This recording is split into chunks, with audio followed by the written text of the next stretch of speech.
I exposed my cheating wife's devious plan and sent her to prison. Reddit cheating stories. I knew something was wrong the moment I saw her smile. It wasn't the warm, familiar smile she used to give me when I came home from work. No, this one was different. Sharp. Calculated. The kind of smile someone wears when they think they're winning a game you didn't even know you were playing. That was the moment I realized, my wife, the woman I had loved for 12 years, wasn't the person I thought she was. And soon, I'd uncover a plan so twisted, so cold, that it would shatter every illusion I ever had about her, and ultimately send her to prison. My name is Daniel, and this is the story of how my life went from peaceful routine to a nightmare that forced me to become the hero of my own survival. For years, my wife, Melissa, and I lived what seemed like a pretty normal life. We weren't perfect, no marriages, but we laughed often, traveled when we could, and even talked about starting a family someday. I thought we were solid. I thought we were in sync. But little did I know, Melissa had been drifting further and further away. At first, I chalked up the changes to stress from her job. Late nights at the office became more frequent. Her phone became glued to her hand. She guarded her privacy like a dragon guarding treasure.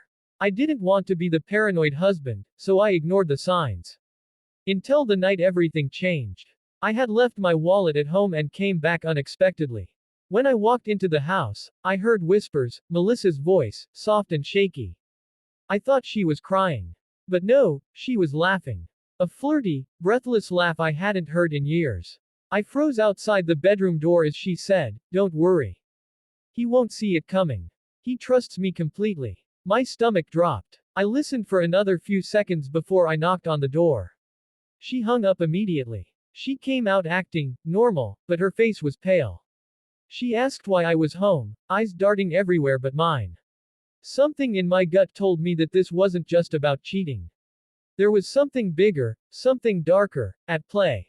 Over the next few days, I paid attention. I watched her patterns. Who she texted. How often she locked her phone.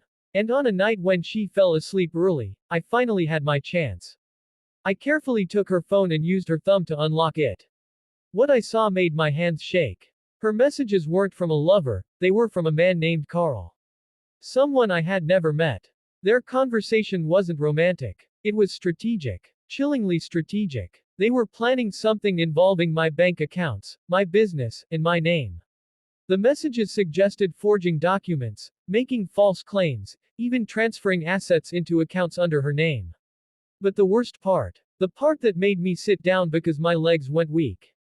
She was planning to frame me for financial crimes, and then disappear with this mystery man, taking everything I had worked for. To her, I wasn't a husband anymore. I was a target. I remember staring at the screen, feeling my chest tighten. The woman sleeping peacefully in our bed had been constructing a future where I would be destroyed. Where I, the man who supported her dreams, who stood by her through every trial, would be left with nothing. That night, something inside me hardened. I decided I wasn't going to be her victim. Over the next several days, I turned into a detective. I backed up her messages, copied her emails, screenshotted every plan she had made. I contacted a lawyer, who advised me to tread carefully, very carefully. If she was willing to take everything from me, she might be willing to go even further. With that in mind, I set my own trap. One evening, I told her I'd be working late. Instead, I waited outside the house in my car, recording as she invited Carl in. They went through paperwork together, my paperwork. They talked about dates, accounts, transfers, and timelines. Every word came through clearly on my recording device. When they finally left, I followed them to a hotel. And that's where I caught the final piece of the puzzle, Melissa handing over forged documents with my signature. The next day, with my lawyer's help, I turned everything over to the authorities. What followed was a whirlwind. Melissa was arrested first, right at home. She was cooking dinner when the knocking started. She opened the door, expecting a package. Instead, she found two detectives.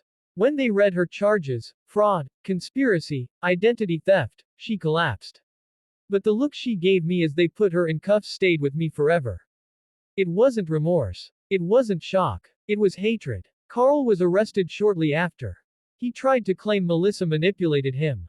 Melissa tried to blame Carl. But the evidence was stacked so high that neither could talk their way out. The trial was brutal. For months, I had to sit in a courtroom and listen to the ways my wife had planned to bury me. Listening to her voice on recordings, hearing her cold confidence, it made me feel like I never truly knew her at all. When the verdict finally came, guilty on all charges, I felt relief. But I also felt grief. Grief for the person I thought Melissa was. Grief for the life I thought we had. She got 8 years in prison. Carl received 10. As for me, I had to rebuild from the ground up. Emotionally, financially, spiritually. Healing wasn't immediate, but it was real. My friends stepped up. My family supported me. I started a new routine, one free from the anxiety and danger that had shadowed my home. Months later, I received a letter from Melissa. I didn't open it. I didn't need closure from someone who never cared about the destruction she caused. Instead, I found closure in something else: peace. Peace in knowing I survived. Peace in knowing I protected myself. Peace in knowing that, no matter how deep betrayal cuts, it doesn't have to define you. And that's the message I want to leave you with. Sometimes the people closest to us are the ones who try to break us. But strength isn't measured by what they do. It's measured by how we rise after they fall. I rose. And you can too. If you're facing betrayal, deception, or heartbreak, know this: you are stronger than the storm that hit you. And someday, you'll stand exactly where I am, on the other side, finally free.